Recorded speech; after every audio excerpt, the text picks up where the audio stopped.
fight. We don't have to kill. Everybody in the whole wide world really just needs to chill. No, we don't have to fuss, no.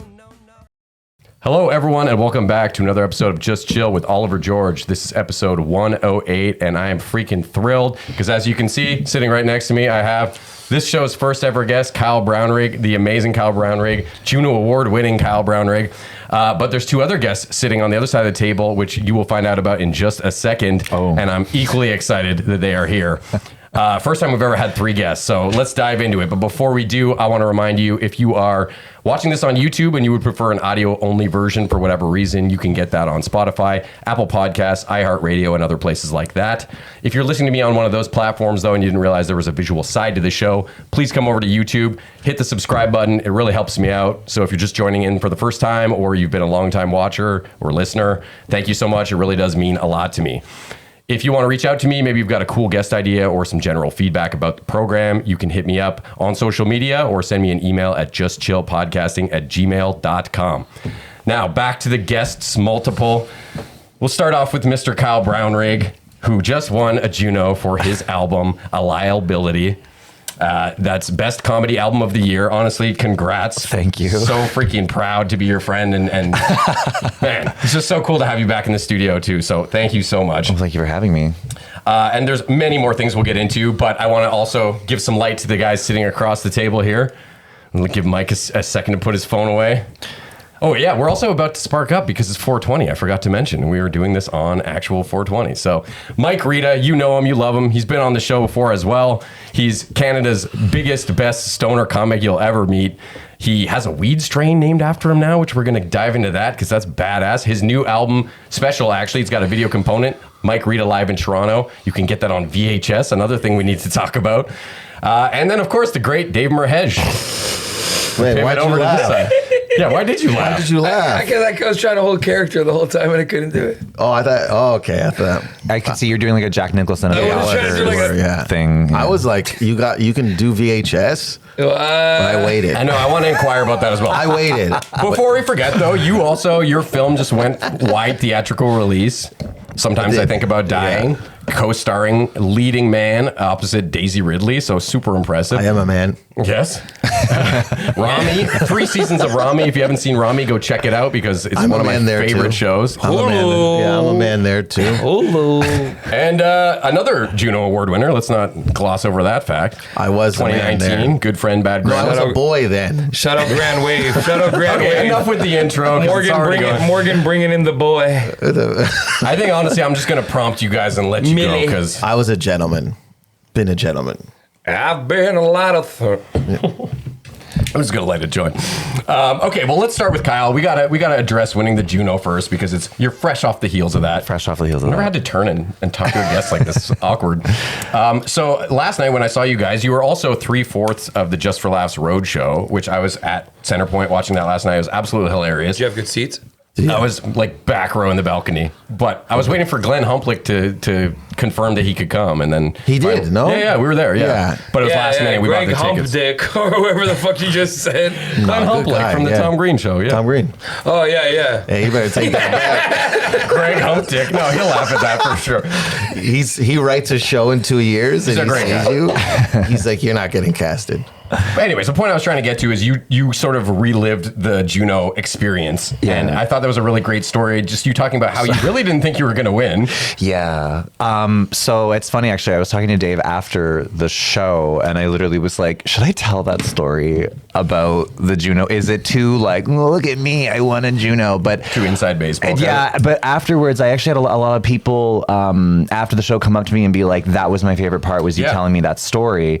So I'm like, okay, I'll keep it. It's an easy like 5-minute bit. You know what I mean? Like, but the point of the story for anybody watching that doesn't, understand the context of it, it's just the story is just coming from a perspective of genuine shock.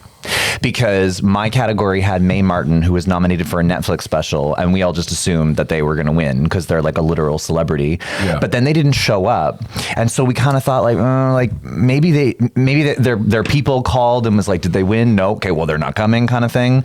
And then Derek Seguin was also nominated, but this was his second nomination.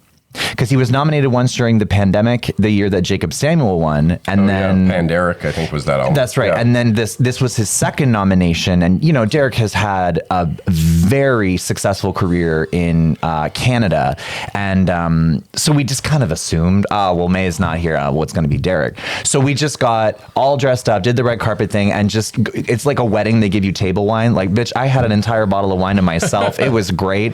And you guys are way in the back. You were saying, dude. way in the back. And then when the person came out and they said my name, like full diarrhea. Like I was just like, what? And like I was genuinely shocked. Yeah, I mean, I think you deserved it, but I can get where you're coming from with that, especially if you've got like a celebrity on the docket. Yeah, and they. I'm just realizing we don't have an ashtray. Shit. Yeah, you are in a pickle. No, we have one. Chill. Mike Rita never travels with. Oh, fucking A. You gotta. I should have known. You got a transferable, a transient Grinder ashtray. ashtray. Oh, it's a okay. I've got his old grinder actually. Over Wow. there, I've got a little right behind. You can see my Full little circle, Mike Rita huh? display. Full. It's got a pack of rollies that he signed. It's got the grinder, and it's got the piece of weed I found on the floor the next day after he did the podcast. Oh, good thing the kids didn't find that, huh? Well, they don't really come down here that much, but But if they did, Mike Rita left them a little present. the weed fairy, yeah. Time they get high, you fucks. Yeah, that's almost like an Andrew Dice impression. Yeah, time to I also want to ask you. You said that you don't get to keep the award. Is that just the one of the night, or do you No, eventually that's get right. one? Yeah, it's just a prop, and I didn't know that. And then when I got backstage, I was in a daze, and then like the Vanna White in the lovely ball gown, it just starts yanking it out of my hand, you're and like, I was "Lady." like, "The fuck?" I was like, "Exactly, I just got this. lighting." Yeah, and they're like, "We'll mail it to you," and I'm like, "Well, I didn't know that." And but those things are fucking heavy. They're like, because it's gotta feel good, though, It's the a heft. big Well, I in the interview room, because like when you're doing the media stuff, I saw your post interview. Like they were like asking you questions. They had nothing for me. They didn't ask me any fucking question. Oh, after like when you win? Yeah. And Yeah, like the because media I room. also didn't think I was gonna win. Yeah. That year, and I was Who told are you that. up against? Deborah, Shanty, R.I.P. Giovanni. Pat Thornton, and Mace. and I had friends going, "You're not gonna Wow, win." what Yeah. a big fucking thing to go up against. Yeah, so I love had, Mace. I had He's fucking doubters. I had doubters, but I think they did ask. But I don't even remember what the questions were. They were asking about like your family. I do all my research and development, by the way. I've listened to every album. Oh, my like, dad ever was put out. there. Yeah, he was. Maybe I yeah. taught. Yeah, my dad was there. And you had like a jumpsuit that like matched the name of your album. Yes, that was a comic friend of mine. We were going shopping for an outfit, and we kind of like in Toronto, and we figured. I don't know who came up with it. I was like, oh, if we get a jumpsuit with the name, and I had the black Cortezes, and I had like, I think a Toronto brand You had hat. that drip, Yeah. as the kids say. And I had pink socks. It was just a thing that she helped put together with me. Yeah. So I don't, yeah. And I It remember, looked great. I remember being really excited about the outfit. I was like, I mean, if I lose, I have an outfit. Totally. I felt the same way too. I bought a tux and I Yeah, you look ordered this. snazzy, too. Yeah, and I had this like neon tie that was like this color, but it was like a pocket square that I hired someone to make, and then it like matched this like crazy tie that I had. And And I had like a bad, actually, you know, there's a guy who used to write for the Comedy Now, or not Comedy Now, the Now magazine. Okay. He just didn't like my comedy at all for years. no. He would like, No, you're talking about Glenn Sumi. yeah, he would like. Let me know if you need to blank that name or not. No, I mean, I don't have Like no. Glenn Sumi doesn't know we all hate him and love him at the No, same I don't time. even, I used to have like such rage for him. Now I'm like, I just think Nah, it's. I remember you said that time, let's all jump and kill and beat up I and never kick and bury No, I and, never said and that. build a plot on and Because people wanted to tweet at him and stuff. Because what happened was I woke up one morning and in the magazine it said he rated the albums. I and remember he rated that me article. Yeah. dead last. Yeah. And then he goes right at the beginning. He goes, "I'm just gonna be on." Did he say I'm gonna be honest? I don't like this person. Something like that. Yeah. He goes, "They laugh at their own jokes," which I do, and he just kind of. So I wasn't in So a do good. lots of comics, though. He just didn't like me, which was fine, and I just was like, oh, I'm not gonna win. Yeah. Like, do you know what I mean? It kept like piling up in my head. Can I tell you, when I won the award, I was going to be so petty because he put out a top 10 of 2023 comedy He's still albums. writing about comedy? Yeah. And when I won afterwards, I was going to make a thing being like, I can't believe I won the JUNO. I didn't make Glenn Sumi's top 10 list. Like, You should. I mean, You know what? As you much as should I was have. talking shit about Glenn, I actually did make that list. So shut up. But it was like, yeah, you know, it is what it is. Bro. yeah. Damn, bro, fuck. You know, Glenn Sumi goes up and down. Back in the day, he'd write like pretty mischievous little shit. We were also sensitive. I mean, I think if I can now, I try to detach from the situation in a sense that, you know, he's just writing. It's just like his job. If he's a critic, it's just like even if it's personal, it's like, I mean, it's just you. Yeah. And it's fine if you want to. I don't have a problem. He was on my podcast, Best Actors, twice because he's into theater. He's like a theater critic. So he was on my podcast like a few times. You know, like I'm familiar with him. I have no problem with him at all. What's he like in real life? I've actually never even seen Glenn Sumi. Just yeah, He's like not- totally. He's cool. I sat with him. Yeah. He's just not. whatever. What? We built him up over years to be like this big bully. No. Me and Arthur sat with him. He just not like it. Just, but again, it's like you now that like I've like maybe done a little bit more, done other things. Like I've been written like worse. Like you know what I'm saying? Seen worse written I've seen by worse reviews, and it's just like it is what it is. And everybody listening, when Dave just mentioned Arthur, he's talking about the 90s icon from TVO, Arthur the Aardvark. Dave's actually great friends. Now that he's in television, he works with people that you wouldn't believe. I work with a lot of animation. So when he said Arthur, he was talking about the Aardvark. Yeah. DW is a good friends with him too. Yeah. Buster Baxter. I'm friends with the A&W guy. No, I wish. Rodrigo Fernando Stoll. Is it him? But listen, the actual award that like you get or whatever, like it's really nice. I looked it up online. It's 24 karat gold. Oh shit! It is the new Dang, we one gotta because smelt that the one down. that you got was like the glass one. I think so. But now the ones that we have are they're. That's sick. They're like I bling. gave mine to my mom. Oh yeah, I'm turning mine into a necklace that I'm gonna wear like Flava Flav. Like I want everyone That to actually know. is really cool though. I mean, Some I neck can't damage, take bro, it even. back from my mom, but yeah, that's a good idea. Yeah, that's a baller move.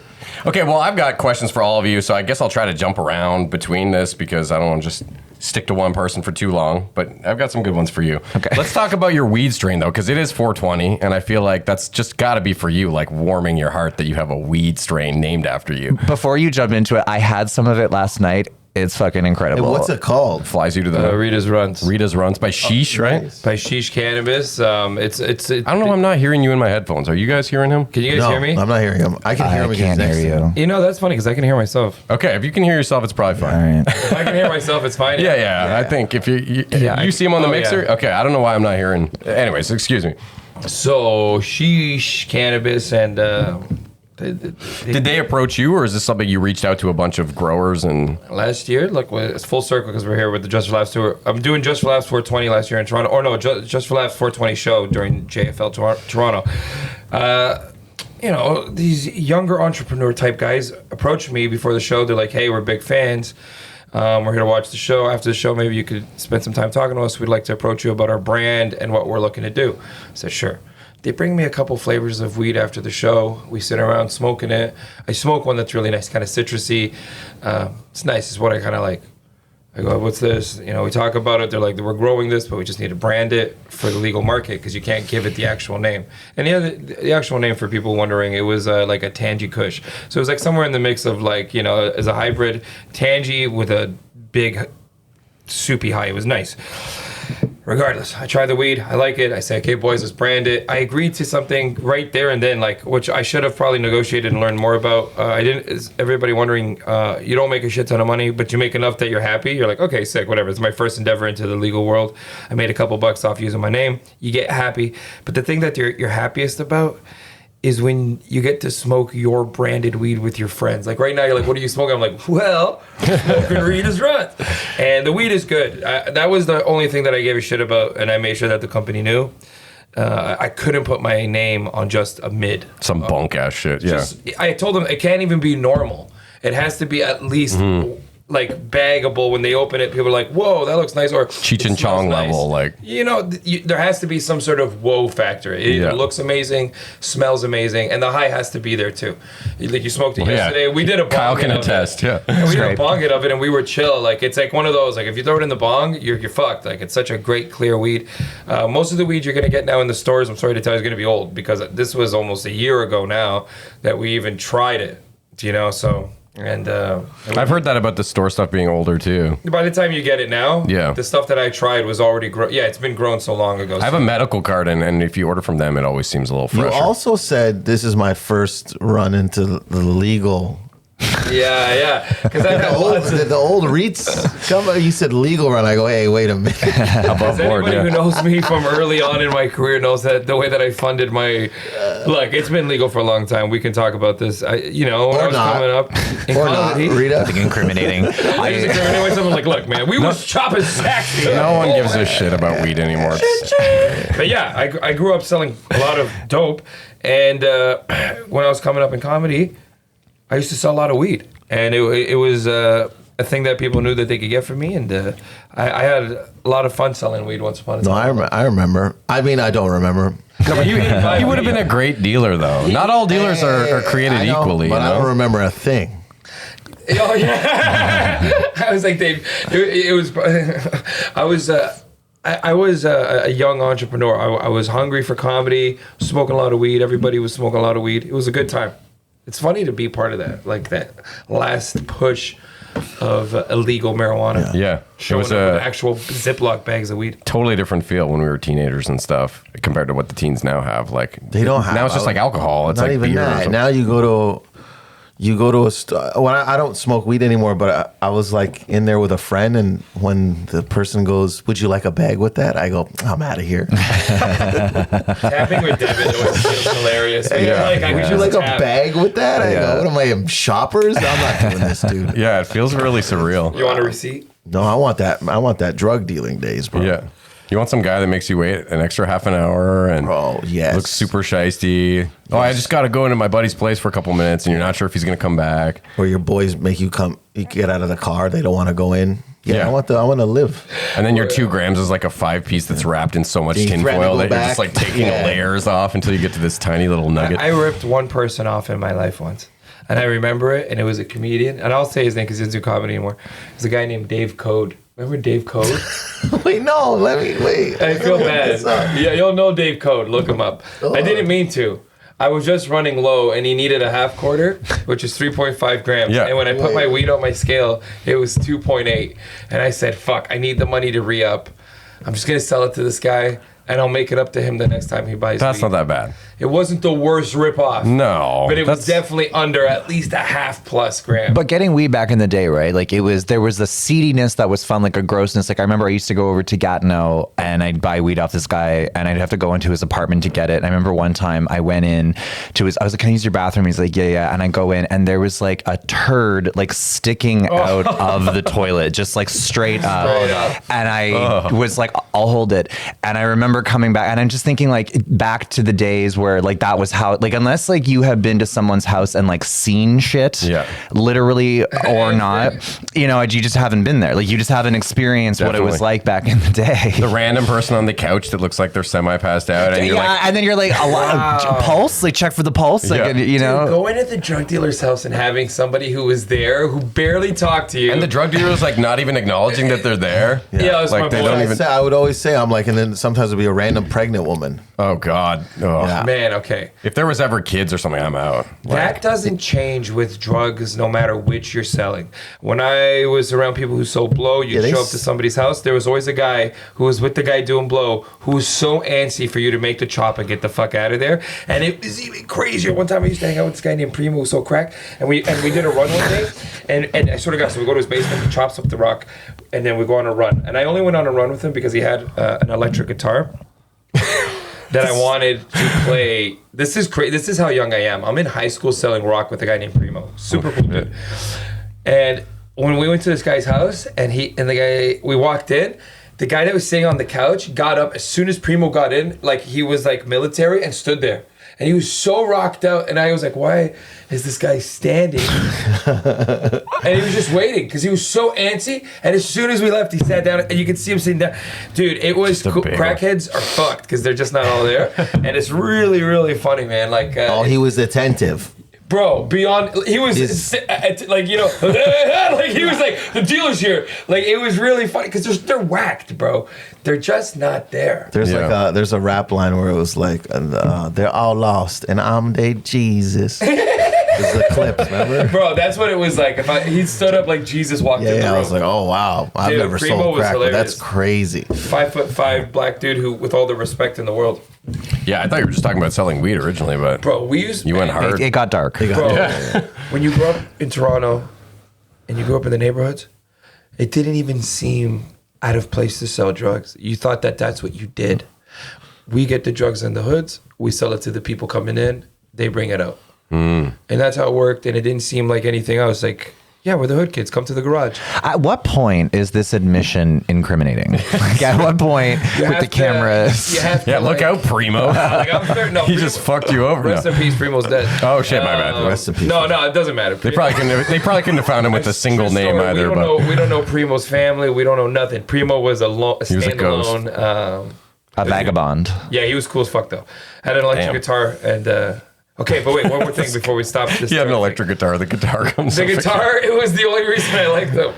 The drugs just came along. One more thing. Hood kids sell drugs because it's hard for us to get good paying jobs that pay as much. This is true. A minimum wage job is pennies compared to if you just sell weed back in the day. Yeah. It's not, we're just young entrepreneurs. We just don't have outlets. I thought you were going to say there was like a stigma that they wouldn't get hired because they looked like hood kids. No, that's or not whatever. actually a real thing either.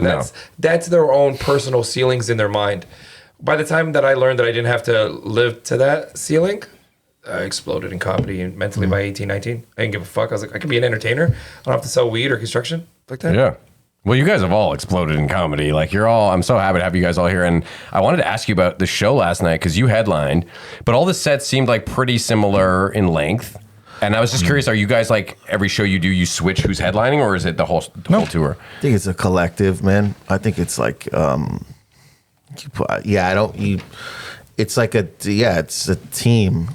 Yeah. You know what I mean? So I was curious if you guys were doing that like in different cities. Somebody else would. I actually think that I have the sweetest spot on the show. That's what he's been saying. Because you open it up, so you do cold open, and then Nour's the opener, and then shout out to Nour. Yeah, Nour she's not Hadidi, here, but awesome comic. very and then funny. I'm right in the middle before the intermission. Yeah, it's a good like spot. a mini headline set. Yeah. I didn't even know there was going to be an intermission.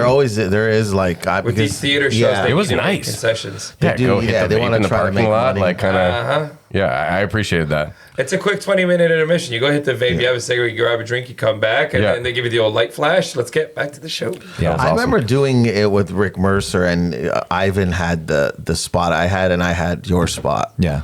And I mean, But there's less pressure in the middle. Do you know what I mean? There is less. I mean, maybe there is less prep, but I feel like now, I guess it's like wow, because I don't feel as maybe that's not a good thing. I don't feel as pressured. No. You feel comfortable in your position. I feel like they've already got a fix of comedy. Yeah. And then Everything you're giving is them the extra. Merheje. Give them the I badge. see if and if they were like, I'm disappointed, I'm like, man, that's fine. Who's this up? I'm just saying, like, It was awesome. Well, I'm just saying I don't hold on to like how I used to. If someone comes up to like how that wasn't that funny, I go, cool, man. Is there anything else you want to say? 'Cause it's like I don't. Oliver really George, care. you were there. Did I smash? Are you all smashed? You guys were like- all stand last up. night I was don't want to fire. hear you all. That's fuck these guys. These guys, they know they smash.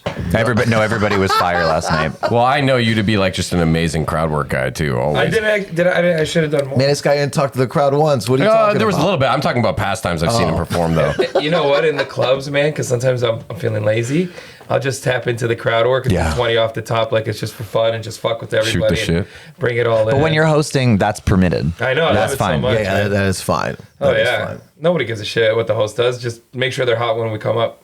Yeah, last time that you came here, we saw you perform at this like outdoor brewery or something, my dad and I. And Jesus Christ. you know what I'm talking about? It was in the summertime, I like think. a parking lot somewhere. Yeah. But Hey, man, don't you were bring such that a up. crowd work master that night. Was there? Yeah. Oh yeah, me and my dad were both like, "Holy shit, he's just dominating." You felt so natural. I think that's Mike's huge talent on stage is that you feel like everybody's buddy. Like right away, I feel like I've known this guy for like 10 years, and you know, That's you're so just fucking chill funny, as fuck. You know. What was the brewery show? Dude, parking lot of a Yeah, brewery. outdoor. Not in the brewery. But what was it? Was it a festival? Festival? No, but it was a parking lot. It was just the With gig. chairs. That was just the venue. I thought it was kind of cool for the record as a patron. It's It's an- small town Canada shit. Like You show up to the brewery for a comedy show, you're like, wow, nice. And then they have chairs set up in their parking lot. I liked okay, but being like- outdoors. but like, I thought it if was you're nice. from like the suburbs, like in Canada, like going and hanging out in a Tim Hortons parking lot and bringing your lawn chairs and putting it in like your truck bed, that's like that's And you want to know? common. The show had that vibe, and it was rowdy, and they were great. I did like 40. I remember it now. Matt Santos, that fucker. He's the one who booked it. Oh, that makes sense. That makes sense. They're like, you're doing shows in parking lots in Ottawa? I don't know Matt that well, Santaminos. but from the messages, that would make sense to me. That's funny. That would I could put that evidence together. I only know Matt from booking, and that he's booked me on some shows. It's It's very tight pants and a very large upper body. Yeah. crush you up for saying that like a can of. Dude, I did a York College show once, and the guy, I was outside. I didn't know the dean was there, I guess. And then the dean, they were like, hey, watch some of the language. The dean is here. I go, we're in a field. Like I can see the person making hot dogs. So I obviously am bombing, and I don't care at this point. And then I say any language, and then I come back the next day. It was a 2-day show, and they're like, hey, the dean was a little, so we're gonna have to put you inside. I go, inside? So they just put me in the room where you're waiting to go to classes. Oh, that's funny. Oh man. I'd leave. I think that's the last college I've ever done. Yeah, I haven't really did done a college shows. in years. Yeah. I did one college one time, and then I got nominated for like the Coca Coca, yeah, yeah. Entertainment Entertainer of the Year award. What's Coca? It's like the national College, Oh, okay. something college, blah, blah. And yeah, I got nominated for a award because I did one stupid show at like. Guys, you know how funny that is? I remember people be like, you gotta get in Coca, dude. You Yeah. gotta get in Coca, Waste of dude. money. And I never paid no fucking Coca fee. Never did nothing. I did though. But the thing is, you can make money. You were like head of the Coca comedy. No, I commission. wasn't. I got in. And made then- that up. I don't know Yeah, if the whole Yuck time. Yucks. I wasn't with Yuck Yucks. I auditioned with all the Yuck Yucks comics, and then the school started booking me. But what the fuck is an audition for Coca? You're not. It's not an audition. You go to like a conference room, and then all the schools come and watch you. So then they can book you there. And I did it. I did it for the U.S. as well. And there's a ton of money in the U.S. obviously. But Did you get booked in Canada? Because I did it with Tolev, and no one got. no, booked. I got booked. But what happened was Yuck Yucks was calling the schools, being like, "You can't book him, or you're not getting Yuck Yucks people." So all the schools that booked me backed out, except for 1 or 2, and they all told me because I would have made and so any schools I was getting was on my own, and then later on I started working with Barry Taylor at Comedy Records, and I would do schools, or my agent would get. But there is money there. Obviously in the US more because they're bigger schools, bigger populations, I feel, but like it is like I was gonna say a racket, but like there is, yeah. That's why I never really turned it down. I was like, it's just the process is kind of like, it's like you got to go, and the school heads have to come, not the dean, but like the students, and they watch you. So it's like a showcase. It's like you're But they showcasing seem for like Yucks. when I did it, they were just more on like spring break. Like they came in and they were What all year? fucking lit. 2019. Oh yeah, they were. I was even way before you, maybe like 2006. They're always lit. Yeah. because you forget you're like. They're students. Remember what's the guy Bear? What's the guy in London that loved comics? I can't remember his name. He's- Bear or something. Yeah, but let's just call him Bear because that's what I remember. He would he'd loved comics. He just Big book Bear us fan. all the time. And he'd always give you so much money. He'd be like, the budget's huge. Take it, guys. Yeah. Don't worry. Oh, nice. For real. He'd be like, Yeah. you're paying us what? $2,000 for 15? Yeah, don't worry about it. The budget's huge. Sounds like Take an it. angel. He loved comics. Like, yeah, right. You do the afternoon cafeteria show, Dude, which there'd was be 30 awful, people there and he didn't give a shit. And he was just so happy. And he was in the crowd sometimes, Yep, laughing. Loving it. Is That's he awesome. the guy? Beef. It's beef. Beef. There it is. And they always had these little markets of people selling like perfumes and shit in the hallway. And stuff that you could use for your dorms. So they'd have like, little like hygiene things. Yeah. One guy had a video game stand, and it was like the best because this is way ahead of its time, by the way. He was using reproduction cartridges and just selling them for cheap. So you could get Pokemon Red. Oh, but shit. like not an original The bootleg one. version or like whatever. Like a bootleg version for like sweet. $30. And I was like, well, how do you do these? Like, brother, you get from the... And you're like, wow, genius. And you're loading them. He was loading them himself and reselling them. Probably cost him $3 to make. Okay, Yeah, like this is not Pokemon. This is Pokemon Maroon or whatever. Maroon. This is off topic, but you said that they were selling hygiene products, and I just remembered something. Yeah. We were talking about Ivan Decker for a second there. Something I learned from Ivan Decker is during the Top Comic, I learned this. If you buy like period pads and stick them underneath your armpits, you don't show sweat. Oh, shit. When you do big shows, and this is something that Ivan Decker, because he always wears suits, and I Bro, often this wear, guy's so smart, huh? I know, and so I learned this trick from Ivan that's Decker. Does it work, amazing. though? It works. Yeah, I mean, And you don't feel extra hot from not being able to read it. perspire? That's right. Yeah. No, dude, if Ivan is passing this along, it works. Yeah. Nobody passes along Yeah, something. I learned that from Ivan Decker. Is like you stick period pads. Ivan underneath your Decker, if armpit. I'll people tell don't you- know, he's like the consummate pro stand-up comic. I shouldn't tell this. Yeah, but Ivan is hilarious because Ivan, because he'll wear a suit when he performs, but when Ivan takes off that suit and comes to a pub, my man loves to rant. Rant. Yeah. He rants with the best of them, bro. What does that mean? What does that Like mean he to just rant? goes off. Like he's so funny on stage and he's so well structured. The jokes are amazing. He's just impeccable and So assassin. clean, I know. And he's in a pub. And there's this other side to him. I feel where it's like ranty almost, like That's venting. funny. That's the internal Canadian man in him. Like, Yeah. fucking right, bud, just second. No, I mean, it's not in there, but like... Yeah, but I mean, what? Maybe not with the accent. So I'm like, He's like our John Mulaney. He's got John Mulaney get vibes that, if John yeah. Mulaney was Canadian. That's high praise. I love John Mulaney. Yeah. I am not familiar with Ivan Decker. I'm definitely going to look him up Holy after shit, this. bro. I- Look him up. I feel like such He's a like novice the here. darling of the industry. Like, Okay. I'm on that Rick Mercer tour. He's an assassin. There's nobody. Yeah. I just think in Canada that's like precise that way. There's If you put nobody. him in front of the average CBC audience, he's like one of those guys that it's hard to follow him because he's sharp, he's clean, Yeah. easy on the eyes, bro. He's like this Like Jimmy total- Carr or something. He's No, sharp. no, he's way nicer than way Jimmy. nice. Yeah, just Jimmy Carr's kind of got an aura when you meet Jimmy. You're like, Jesus Christ, Jimmy. Like, Oh, really? Yeah, he's He's I've heard him more on a couple podcasts. I thought he seemed like a nice guy, but yeah, I don't have approachable. Ivan's firsthand. approachable. I feel a little There you bit go. more. He That's seems me. like kind of the stuff I've heard. He seems very conscientious. Like he's, it's a lot of philosophical stuff I hear him talk about. Like he's clearly thinking about Jimmy Carr. No, I look. I don't know the man. I've never met the man. I'm saying like Neither have I. It yeah. sounded like you have. Yeah. Him and I shared we shared the green room during the Ethnic and Nasty show at Just for Laughs.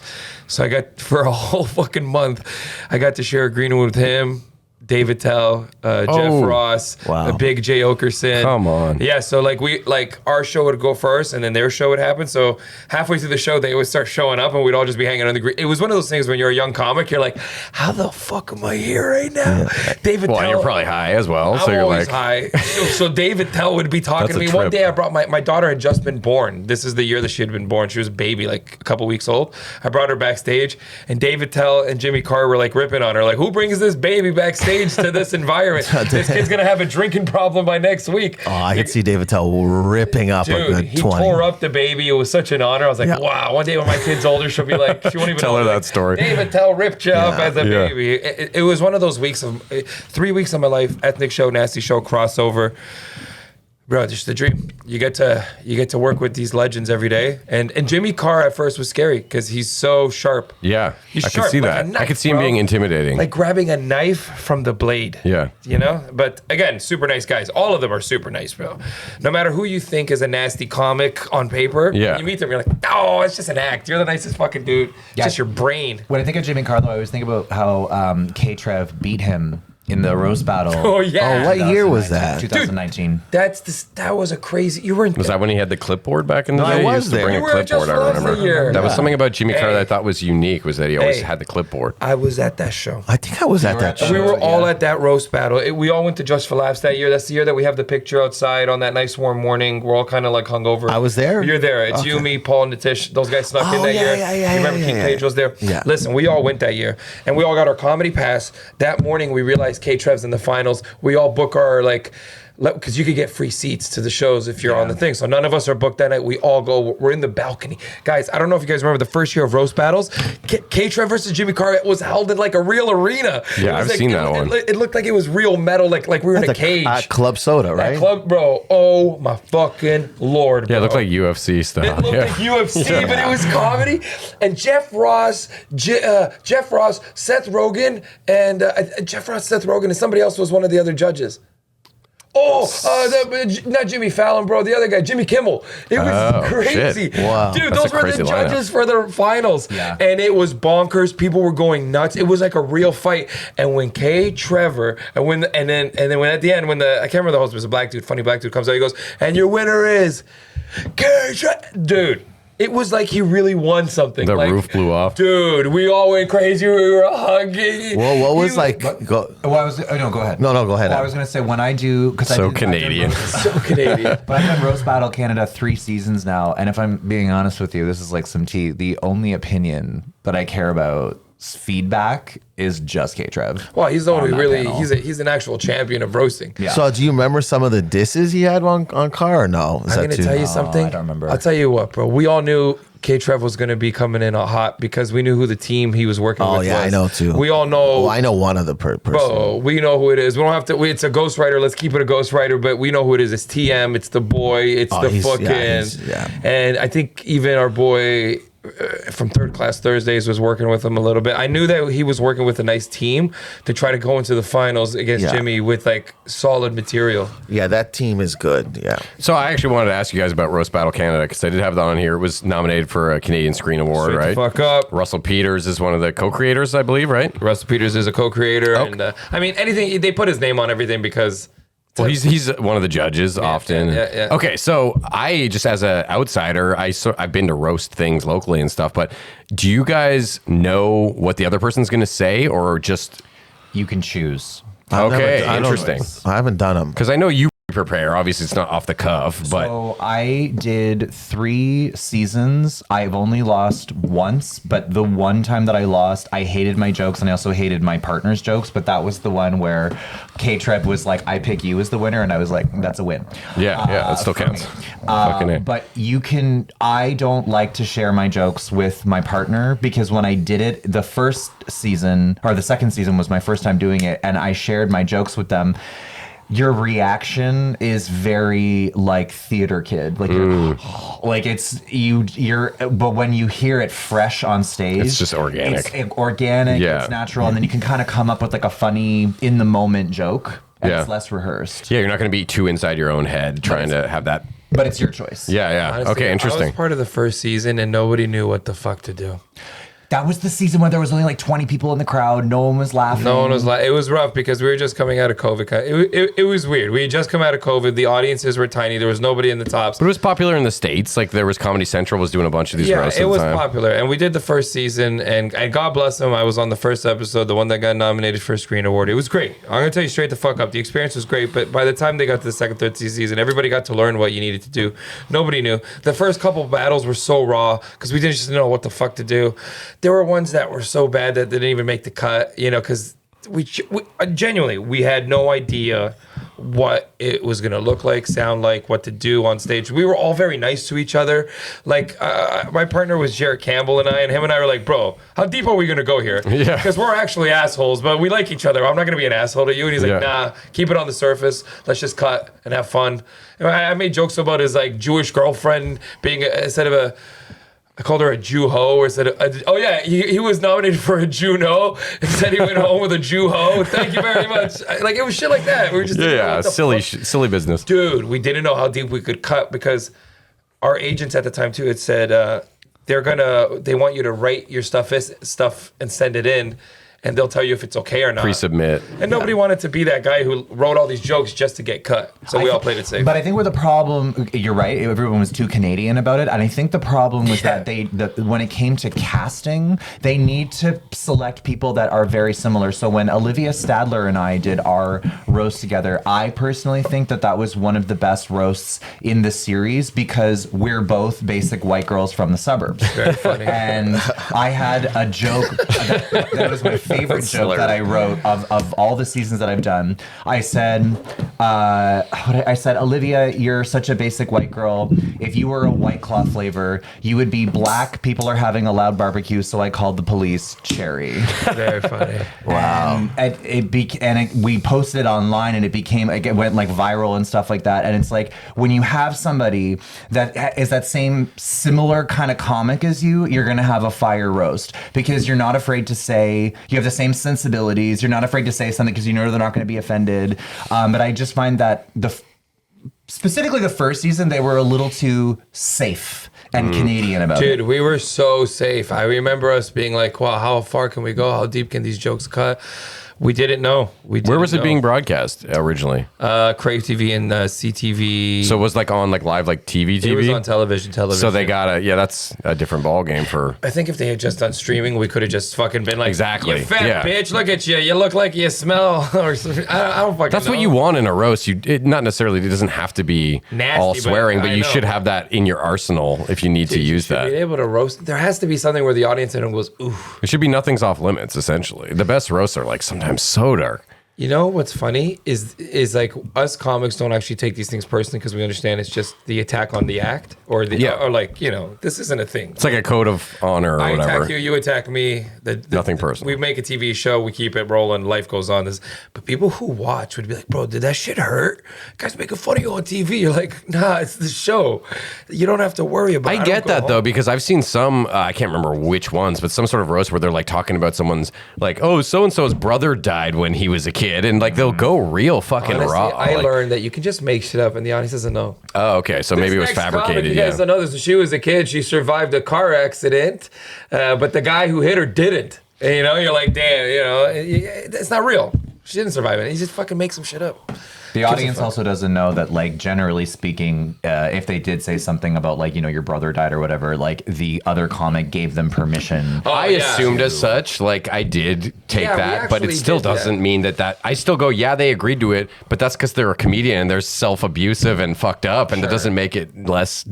I don't know. But the comedian that may have approved it may be manipulative, and then when the person says it, they might put on a face like... okay, and milk that a little. And then the audience is like, oh, and then it's like, it gives them the that competitive edge. Oh, damn. Yeah. It can get vicious. Okay, I have to throw this out there because I didn't know how this podcast was going to go. I had like specific things for everyone, but my wife came up with the best question. We're talking about competitive edge. My wife. She said, who would survive out of you three in an apocalypse? Like, who would be the one to come out on top? And I figured you guys could run with that. Well, I only fly business class, so I would die first. I feel like. I had said the opposite. I was like, Kyle's dealt with probably like a lot of adversity, being a gay man coming up. You talk about that in your stand-up, how, it's... I think the most important part of, like, gay, straight, whatever, as, like, a comic is, with each decade, is adaptability. And I think we all have that. Obviously. This is what I mean. I think you would all survive for a while, but who would last the longest? Straight the fuck up, you guys. I would drop my nice comedian act right away. I'd put on some sort of like head wrap to keep sweat out of my eyes. I'd put like some dirt under my face. Get an electric guitar. Rntz would be no more, bro. Who's the enemy? You guys, bro. I don't know. Yeah, there's no. You're right. I didn't specify disease or zombies. Every time that question's asked, every human is like, "Yeah, I could do this." I go, I guess there has to be an invasive threat of some kind physically. So zombies or zombies, robots or something. I'm tired of the zombies not getting credit. I mean, they're giving it their all because humans can't even figure out the existence they have now. And so if you're springing on out of nowhere, zombies show up, you think you're going to win? And it's not even about surviving. It's you lost, whether I die 2 days in or 20 days in. That's why I stopped watching The Walking Dead. After like season 7, I'm like, I just slowly am waiting for them to die. And it's just like too much like real life. I know you would drop your comedic act, but we're talking zombies, bro.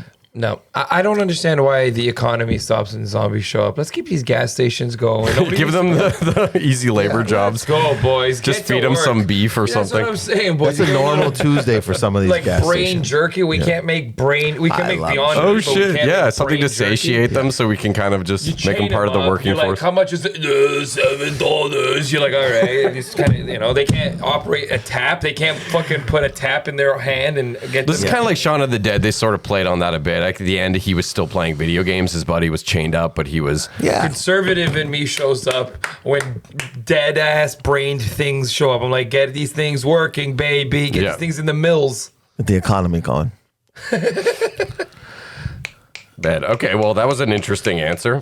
Here's another one because I've been working. My son is obsessed with me doing a Homer Simpson voice lately because I've sort of Let's hear it. Yeah. I didn't really want to do that. It's too late. All right. Well, it started off with me doing like the whiny Homer, like the disappointed Homer, like, "Oh, I don't want to go," like that kind of voice, right? Yeah. Yeah, that's great. And then I can also do. He loves when I do the when Homer's really like, you know, when was he's like, nice. he I can't love that. believe. Wow. That's good. And then the dog or that kind of woohoo. Anyways, but I've been interacting with him like that a lot lately. So I wanted to ask you guys which Simpsons character you identify with the most. Lisa. I thought you were going to say Krusty the Clown for some reason. No, Lisa, because she's the black sheep of the family. She's the outsider, The vegetarian. but she has a goal and she accomplishes it regardless of everything that's kind of against her. Because her father is very much in her way of her life because he just is so selfish that he screws everything up for her and the family. Homer Simpson. I was going to say, you would have thought I would have pre-asked you this and told you to prepare that because, damn, that was succinct. I was just watching The Simpsons. We were before we started recording. I was saying because I was watching the episode where Homer's a food critic, and he just loves all the food, and then the other food critics get mad at him and start Yes. peer pressuring him to be more critical, and then one of the gay critics gets in his face, and he was like, "Everything is the rave. 9 thumbs up. What the hell is that?" And so I'm very into this. I'm rewatching it now. But yeah, Lisa, no As if question. Critics is coming up again, too, after this talk of Glenn. What's his face again? Sue me, yeah. Sorry. Well, he called my Glenn, my buddy Glenn, Greg Humperdick. So. Greg Humpdick. Yeah. I want to beer me or drink Yeah, me. pass. have White Claws. I'm a white girl. It's all good. Yeah, pass me a White Claw. You gotta try the please. green apple. It's been a new favorite of mine. What do you want? Strawberry, watermelon, or pineapple? I mean, strawberry. Now I'm thinking about this Strawberry's the green new one. apple. This guy. I think Dave Hempstead. Green is calling apple me is right spoken now. for. Dave Hempstead? Yeah, that's right. A strawberry. All right. Wait, who's that? You don't know who Dave Hempstead is? I don't know all these names you guys are throwing. I know some, but Dave is more of a corporate comic now, and he's so good. I love Dave. why would he be calling? Give me the context here. Oh, because I used to drink. I still would bubblegum vodka and stuff like that. Oh, hey. berry beer. I love And stuff he's a like man's that. man. And he was making fun of He's Dave making for fun of me, drinking yes. girly drinks. Well, I don't know if I've never been a subscriber to like manly or chick drinks or I just whatever. love like there was cotton candy one too, which And I I just love. I want to love point out it's cotton candy. 1:30, guys. yeah. So time wise, whenever you guys want to wrap, 1:30. It's so 1:30 just- To now. be back by before 2:30. Yeah, and it Okay. takes a little time to get away from It's about probably a 15-20 minute drive, I'd say. Rich man. All right. So Around It's traffic permitting, so maybe we should stay caution on the side of safety here. But yeah, so Lisa, she's the black sheep. She's the outsider. Yeah, let's at least get these answers because I'm curious. So, All right, Lisa. who do you identify with as? I don't. To be honest with you, I don't really watch The Simpsons, so you'd have to tell me who. Fine, give me what character in fiction. Oh man, this guy's fucking Gil. Oh God, that guy. My wife is gonna leave me. He's always anxious nervous and anxious. yeah. And quick and like, No, I love how you jumped on that one. No, I wasn't saying. Sorry, I was jumping on the opportunity I'll to take revel in the greatness of Gil. I'll take Gil. Gil's a great character. Yeah, that's what I mean. No, I He's said so I'll take funny. Gil. Go ahead. I'll remember that. There's 6 more shows. I'm gonna tell you. I'll give you a real roast battle. No, don't please go. I feel like Mike. I feel like you'd be Otto. Otto's a good one. Dude. Yeah. I like Otto. I also always loved Larry Burns. My favorite Otto-related joke is when Marge gets the invitation to his wedding, Otto's Oh, wedding, yeah, and the she's like, wedding. "Huh, zigzag?" With this such delicate tissue paper or something. Anyways, sorry about that. Don't. And Yeah, who do you Otto. think? I Yeah, like who are you? Larry Burns. I like because my father never liked me, and I always thought that Larry Burns, it's Rodney Dangerfield. You give me context because Oh. What's Larry Burns' Larry character? Burns is Rodney Dangerfield's guest character. On I was going to say, that's a cop-out, because that's basically Rodney Dangerfield. He was barely playing a character. It was like... He actually got the script and rewrote all of his lines to be funnier because he's like, oh, these are... That's such a one-off. That's not even like a tried and true Simpsons character. No, Give me it was- Groundskeeper Willie or whoever, somebody a little... Oh, I can't be ground. I'm not saying him. I'm saying that level at If least. I am groundskeeper Willie, I'm going to be the Roddy Peeper version of him, and not the. No, yeah, Otto's a good one. I would probably say Otto. I also love Flanders. Flanders. I think Flanders is the most underrated character in TV history. So funny, so genuine. What is The Simpsons without the Flanders Huge episodes? schlong on him, He too. balances out Homer. It's the because greatest. Homer is just so selfish, and then Ned is so selfless, and Yeah. that I was he like Homer throws like a can or like a thing like into Ned's yard and hits him in the head, and he's like, God bless him. And if anybody listening has ever owned the Simpsons DVDs, the commentary of the episodes is unbelievable. They talk about how the Christian Alliance of America okayed Ned Flanders as a true representative. Like, we stand of by this guy. Of like Christian Creed starts values. playing. Because a lot of TV shows made fun of Christian values, whereas The Simpsons, like, they prop it up as a great thing. Ned is a respectable character. He's not some asshole. Yeah. He's the nicest I guy know on the Ned. show. And he also has a huge dick. Reverend Lovejoy is a little bit of a... He's actually a more honest representation of a religious person to me. But Yeah. I think in the newer seasons, because in today's society, religion does not have, especially Christianity, does not have as much presence as it did in the 90s. Oh, for sure. And so I don't know how relevant those characters are anymore. Ned, fine. So but, fucking- but Well, Ned is funny in so many other ways than Yes. just his religion. He's the doting neighbor who refuses to cross lines, and then the few times that they do make him cross a line, it's Yeah. like that much more rewarding. When he flipped out a couple times in that series, right? Yeah, Hurricane Nettie. Yeah, I was gonna say when his house gets destroyed or something. Yeah, and his wife died. That was a big, kind of weird, dark storyline that they decided to go with too. When just cut her Maud right out got of the shot show. with a T-shirt gun or whatever, That's she falls off the bleachers or something like that's that. crazy. That's how they got rid of this guy on Rami. They shot him with a t-shirt. No, They shot him with not a t-shirt even. gun. Shot him with a t-shirt gun. He went to a Knicks game with the boys in Rami. And That would be a crazy way to go. Yo, Rami was You such a will good Well, show. like when you get scripts for like new season, you do like table reads and stuff like that. Are you unaware of what's happening on the next page, kind of thing, or are you like prepped with the script and then you're doing the table read? I knew there was a reason you were sitting on this side. Like, Just what do you chill mean with unaware? Kyle Say your and character Oliver. gets shot with like a t-shirt bazooka. Oh no, I would know. I mean, there's not like we didn't do table reads. It was more of like you'll get the script like ahead of time, obviously, or because we're friends, you'll just get info and certain things. So Okay. and then we'll talk amongst each other and stuff. So But you've never been blindsided. no, there's been times where it's like they were going with this thing and then they went another way. But it was never like I was like, oh, this is It would crazy. be so Dave, Yeah. in season 3, we're gonna make you have a really gay, erotic scene with Mo, and he's already. Yeah, I mean, I I'm always fine. wonder that, like, whenever they have like gay or straight like sex scenes that are just really intense, I watch them and I think like I just saw like Poor Things with Emma Stone. Yeah. Oh God, You're yeah. like, she had to do that. There's like, oh dude, there's like these raunchy old like 55, 60-year-old The dudes. scene where she's chained from the ceiling and she's being humped by a Frenchman. I can relate. I've been to Montreal Pride, and literally, you watch it and you're just like, how could you Because film this? I Like, mean, it's AI? I wasn't that. I never done anything to that intensity. But there's like a intimacy coach, and because I had to do, we just had to make out. And I think after a director, a friend of mine had told me, it's like it becomes like mechanical.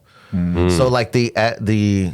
Right, what does that do to your regular life? I then wonder. Like, I mean, we does were that friends. permeate? Me and the girl were friends. So before that, it was like the third season. This is the first time I think we kissed, and it was just I think after a while you're just like it's another Yeah, I guess take. I was thinking more like grand scheme, like actors sometimes marry other actors, and then they have it that happens, understanding. But I wonder if you're married to an actor and you are not in that occupation, is that a weird kind of hurdle to be like, I bet you. oh, you just made out with Ryan Gosling? Okay, let's go for dinner. Because my wife's not that an could be actor. She's a intimidating. very normal person. If I became a full-time actor and I had a season of a show where I was just kissing some next girl. Oh man, I'm sure internally my wife would be like, "This better be the best fucking paycheck we've ever had.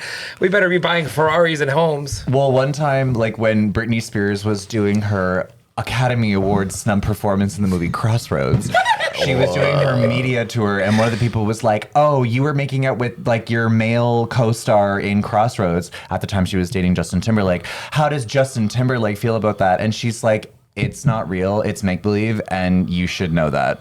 And she just shut it off. And then she just shut it down like a gangster. Like just literally. Well, that's why I think it would be so beneficial to potentially be in a relationship with someone that works in the same line of work, because it would be an unspoken thing of like, Yeah. hey, it's our job. Really to how comfortable you are as a human, how secure you are. You know, I've met people that are uncomfortable, and there's It could be others like that don't dating a care. stripper, or like there's a lot of like variations of this where it's like, I wonder about that. Actually, so funny, bro. Because Shut it you down. get better at it as you get older. Like I dated a hot chick when I was really young, and I couldn't do it. I could not. It's too stressful. The stress of dating an extremely hot woman when you're insecure and young All the attention. is just too much, bro. Yeah. You know, every Competition. man looks at your lady like, you know, they want a piece. And like, for fuck's sakes, buddy. I at the time I was only like 21, 22, so I was very young. But you know what though? I find the hottest people are like the most insecure people that I've ever met in my entire life, and that's coming from a stand-up comic. They also, that's part of their facade of protection, right? I mean, is their attractiveness is like pushing people away, almost like a magnet in reverse. Yeah. Sure, like, you know, if you can attract to get that her. mystique about you. Dude, Well, it's that's crazy. the whole thing with Naomi Campbell. They're always like, people say that you're intimidating. She's like, that's not on me, that's on you. And it's like, that's her big thing. And it's like, no, it's kind of on you. Yeah, it's a little bit on you. As little on if being you. a 10 and like straight up knowing you're a 10 and standing And being known for like causing, like she was in the news a lot for like A lot. aggressive, destructive behavior that's not just like someone's opinion. It's like she It's not destroyed me, something, or like, you. you know. I love the British accent when it's like that. It's not me, it's you. I Oh, can't do it. dude. Not me, not you. I can't do You know, it, with the though, Harry but- Potter thing. Yeah. Not Hermione. Okay. Hermione. I do want to try to be. What? Have you seen the dance remixes Dude, of that? oh my fuck! And the beat drops, and they're all just fucking Doing the like twerking, yeah. not Harry, not Hermione, you. Yeah, not me, not Hermione, yeah. Well, there's a question. If you were in Harry Potter, what house would you be? I'd be a Slytherin, no I question. like Hufflepuff. They're neutral. I can't have this alpha Again, just like- Gryffindor. I'm sorry. Bro, Gryffindor's too alpha for me. They're all in it. They're like fucking the Scooby-Doo gang. They're over there fighting ogres. You never saw one Hufflepuff guy over there midnight sneaking out Hufflepuffing. Look at my colors. I'm wearing Hufflepuff colors right now. I'm holding it Right. down. I'm a total Slytherin. That's like the goth group, basically. Yeah, but you got Slytherin even, like, I can imagine you with your wand just being like, no. Bam. Like, what's the one that kills them? Oh, fuck, I just played the video game. Kedavra. Dude, yeah, Kedavra. Bam. Just, you're not supposed to use it. Shut it. Just, the green comes out of your wand. You're like, it's green. Yeah. Okay. Dave, who never watched a minute of Harry Potter. I haven't seen much of it either. I just wanted to try to be a conscientious host because The conscientious. time wise, I know you want to end it. And Well, no, not at all. The opposite. I just wanna don't say want to end one it. thing, you know, I just don't want to be the dick that No, made you it's- guys late. it felt like very prejudiced here to assume that I never watched. I watched all the Harry Potter. I haven't seen them. I have not seen them. That's not on me. I watched all the Harry Potter. He assumed all you the hadn't. Game of Thrones, all the Hobbit, all the what's the other one? Lord of the Rings. Come talk to me. I don't remember a lot of stuff, but I loved it. You see I'll it, get a yeah, one. What house would you be? That's why I was confused. I don't I know I've watched all of them, but I don't know the names. But I would probably be the one he said, the neutral one. The neutral one. Yeah. Yeah. I wouldn't be the bad guys. I'm Those are the bad Slith- guy. Yeah, I wouldn't. I'm be the evil one. Yeah. You're Ravenclaw. No, Ravenclaw, like my boyfriend is like he's a pharmacist and he works in like medical science and like he's a Ravenclaw. That Because it's sounds like you're very studious. Yeah, I'm not studious. Yeah. All right, Hufflepuff. Yeah, I'll take that shit. You're in. But go ahead. I know. Sorry, only because my OCD will kill me if I don't ask you guys the season 5 question, which is if you could relive a memory you can't change, like go back in time and change things, but you can re-experience it as if you were there again. What memory from your life would you pick that you could? 2. Number 1, when Yuck Yucks on Elgin Street was like, I was kind of coming up in the scene, and Under afterwards- Hoolies. Yeah, under Hoolies, and there was karaoke after, run by the guy named Gary, called Karaoke. Eventually Steve Love took over, I believe. I know, I remember. Karaoke. I remember karaoke. Those days, you'll never get back the days when you started. Those are always the best days because there's no pressure. And the second memory, seriously, was just winning that JUNO because it was genuinely a shock. Of course, And then my goddamn. speech that night at the fucking thing became the speech of the night, and all the celebrities were coming up to me. We got invited to like all the VIP parties, and it was absolutely crazy and a total dream come true. And those are my 2 answers. Holy shit. He's been hosting better than me, and he seems like he's pre-prepared all his answers. Kyle Brownrigg, ladies and gentlemen. Dave, where would you head back to? I think it's like when it'd probably be like the times it was me, like my immediate family and my nieces, and we're just together before anyone argues. It's like this sweet spot of we're all like laughing about something my dad did or something, like, or something my niece did, or It hasn't turned yet, though. it hasn't turned yet. Okay. Those where I always find now I'm like, they're so funny because they're also like so comedic, and watching my brother just like put together stories like a comic, but he's not a comic, but he's like a really funny and just gets the natural pacing of comedy, but just not interested. I like that, though, the calm before the storm of a family gathering. Yeah, he would like. There's a story where my niece, by accidentally, she almost burnt the house down. She put something in the microwave, and she shit. knew she fucked up. But the only person she told in the house was my father. So the joke is that she wanted just him in her life. The sole survivors. This whole 20-minute rant my brother did, or not rant, but it's like, in the garage last summer, I just couldn't stop laughing at the idea that this kid walked up to one person in the house and goes, "Hey, I messed up in there. This whole thing can burn down." And he didn't tell anyone else.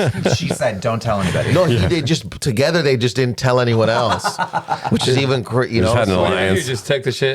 I mean, eventually someone else, but it's just that joke, Katie, her name's Katie, that she would like this funny, the little story that turned into like a 20, 30-minute thing that we all could laugh together. I love that. It's like being a comic in a green room, but Yeah. it's your family. You're just trading stories, which I always find probably the funnest. Yeah. The other stuff is great too, and it's very fun, but those moments I always kind of remember that sometimes more than my set.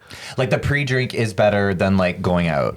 Pre-drink's always Yeah. better than going out. Yeah. Yeah, there's an intimacy there, Yeah. Yeah. Okay, Mike. Oh, I don't know. I'm so cheesy, bro. Well, we have in the past outlawed like the birth of children or marriage as like answers. I know, You got to because think those are outside the box a obvious. little bit. Yeah. Don't go for the like. I'm like, fuck, when I think of stuff, it's all family shit. Sunday morning at my mom's when we were kids, and everybody's home. My brother, sister, like, we all just coming down, having lunch together. That was the best. Because my family's so funny. Like, my brother and sister's so funny. Something that I could relive again, huh? Yeah, you can go back to a memory and you're there. Yeah, okay, I know. all the sensations, but you just can't change history. I'm like 21 years old, and we get booked to do a show at the Underground Comedy Club. It's probably one of the greatest nights of my life, comedy-wise. And Joe Rogan is the headliner. And he's coming, he's doing a show in Toronto at a theater. Shit. And then after the theater, he's coming to do a secret show. I get to the Underground Comedy Club, a venue that normally has 50 people in it. There's 200 people. I can't even make it, so I have to walk around the venue to the laneway where all the comedians are hanging, because I couldn't make it through the venue to the back. We get to the back, we're all hanging out. Rob Mayu goes, "Yo, Joe Rogan's on his way, and so is the Iron Sheik."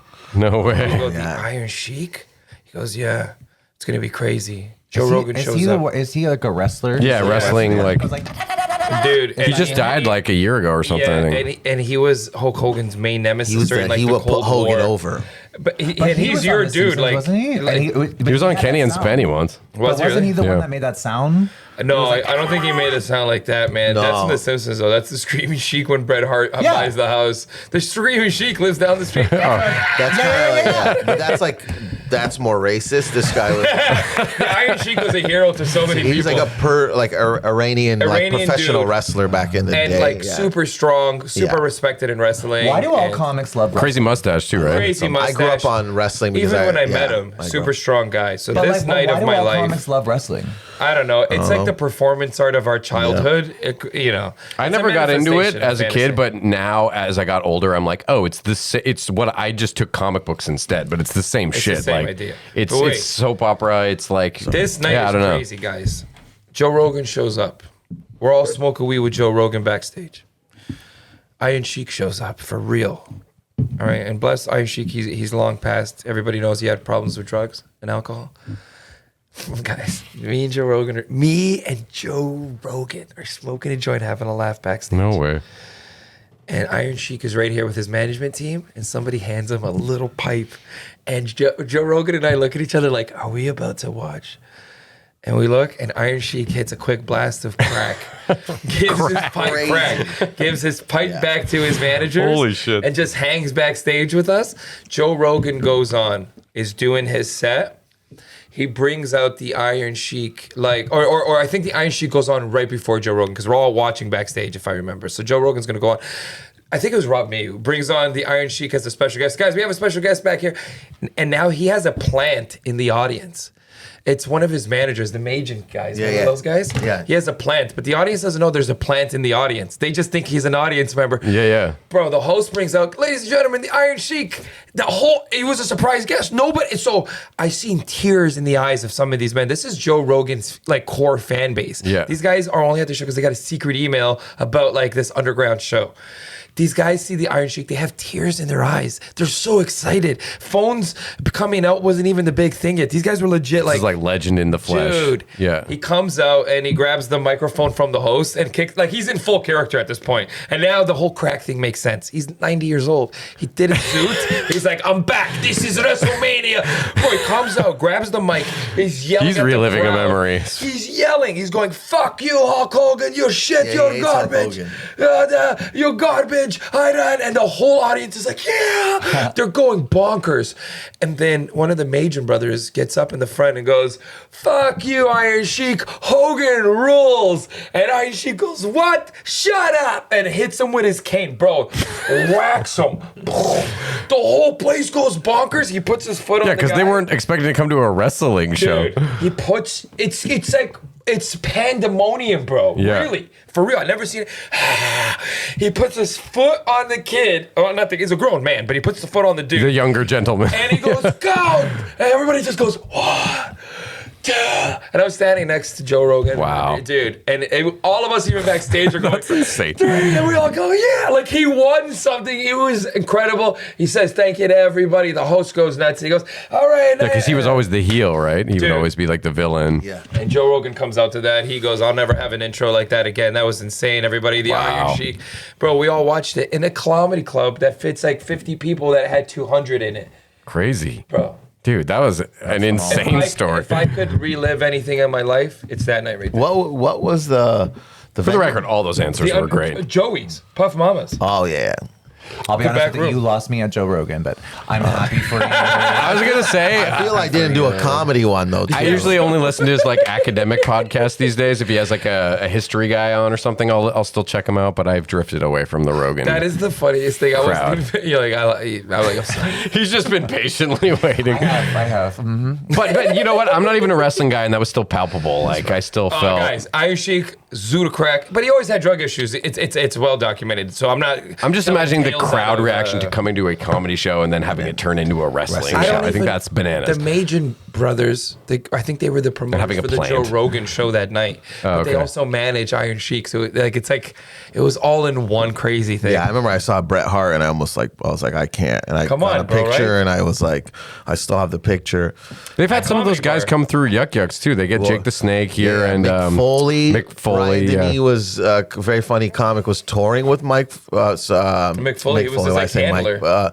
and he, I guess they were trying to talk about they needed information on something, and then Ryan called me. He goes, "Hey Mick, I got Mick Foley next to me, and he goes, he wants to just ask a question about something about comedy, and I was like, yeah, I was acting cool, and I'm like, oh my god, and he got on the phone, he goes, hey man, and I go, Hello, Mick. yeah, and then I don't even know what I said. I kind of like. I don't even remember. What the fuck are you supposed to say? Hey, bro, when you got thrown off Hell in the Cell, did it hurt when your body hit 50 that's feet what I on mean. the... Like I love wrestling, so I was like, holy, like it was, Nah, wrestlers are scary people, bro. I feel like, but for like straight guys, I feel like, because all straight male comedians love wrestling, I feel like that's like your Drag Race. That is.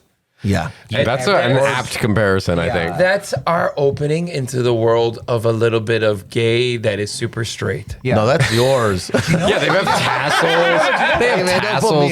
Yeah, but Ultimate Warrior. Come on, bro. These greased up, strong dudes fighting each other in underwear. No, but you know what's a great movie is The Wrestler with Mickey Rourke. Yeah, of course. Yeah. I haven't seen it, You but should I've see heard nothing Iron but good Claw, things. though. Oh, yeah. Iron those Claw's guys. Yeah, better, but that I was thought. dark, Zac bro. Efron. Yeah. I heard that it was like snubbed for the Oscar for best really? supporting actor. I mean, it's amazing. I would watch it. I mean, if you like The Wrestler, I think this is even better. I loved The Wrestler. Yeah, then you should watch this. This I is love The because it's a Todd real Berry. story. It's like the Von Erichs. There's a documentary on it as well. Super dark family Yeah, in wrestling. I saw the documentary first. I would watch this. It's called Iron Claw. Zac Efron gives a beautiful. I mean, I everyone heard does, that but he was, a like, beautiful snubbed. performance. Wow. Beautiful. But Mickey Rourke seriously was. I He think- also did an amazing performance. Everyone said that he should have won. That was the year that Sean Penn won for Milk. And honestly, when he won for Mystic River, I was kind of like, eh. But when he won for Milk, I was like, yes. But honestly, Mickey Rourke also could have won. It's that amazing. year. I wish you didn't have to leave because I was going to bring up Best Actress and talk about that some more, but I have because that's so that's many defunct opinions. now, right? Yeah, it's done. But I am. His podcast previously, Best Actress podcast. I think you It's just mentioned it funny earlier. when I did that podcast. It was because it's not about comedy. It was about like a general topic of interest. So it was very popular globally, but like in weird places. Like I was #1 in Mongolia. That's a thing. I was #1 in Luxembourg. I was #1 in. Because everyone watches movies. Yeah, I was right? in Guatemala. I was very popular in Guatemala, and I was like, "This is so fucking It's weird. interesting, yeah. But I stopped doing it just because once you kind of get into the years where it's like the 30s and the 40s, the roles for women during that time. Well, I mean, really, the roles for women just like pre-2000 or. Oh, you just shit. ran out of like potential episodes. Yeah, Okay. it just kind of got to a point where I'm like, nobody's listening to this shit anymore. Like we did Maybe the pivot good. and do a different category or something. I Best am picture or trying best to actually pitch director? an idea for a web series right now, but that's all TBD. So Okay, well, let's wrap on that because I really don't want to make you guys late for All your right, let's wrap, departure. boys. We high five at the end. High five. Boom.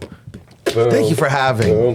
Thank you all for coming so much. Thank you to Terry. I should have shouted him out at the beginning. Terry's filling in for my dad. Terry Funk. And he provided some transportation. So Terry Funk, much also love. wrestler. And thank you everyone for watching. Peace out. Happy 420. oh yeah, it's 420.